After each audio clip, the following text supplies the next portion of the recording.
فإذا جاء أجلهم لا يستأخرون ساعة ولا يستقدمون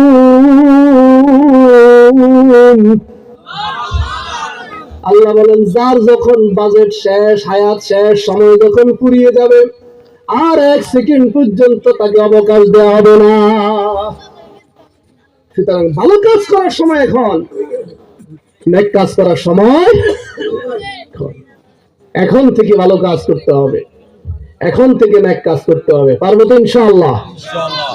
কারো উপরে জুলুম করবেন না, সারা বছর জুলুম করলেন, বুড়া কালে তওবা করবেন, হয়ে যাবে তো? আরেকজনের জমি যে রেকর্ড করছেন, এটা আরেকজনের উপরে জুলুম হয় নাই? যার জমি জানেন এটা আপনার জায়গা না, আরেকজনের জায়গা দখল করে রাখছেন, সেটা ফেরত দিয়ে দিবেন। পারবেন তো ইনশাআল্লাহ? আরেকজনের জমি নিজের নামে বিএস রেকর্ড করে, একজনের বললাম জায়গাটা দিয়ে দেন, তো হুজুর 1.5 লাখ টাকা খরচ হয়েছে নিজের নামে রেকর্ড করাইতে, বুঝি দিয়ে দিতাম। বিএস জরিপের সময় কর্মকর্তাদেরকে 1.5 লাখ টাকা ঘুষ দিছি, দিদি যে নামে করাইছি এখন আমি এখন দিয়ে লেতাম, এত সোজা? এরকম ডাকাইত আছে না নাই? ভূমিদস্যু কি করবেন এত জায়গা দিয়ে?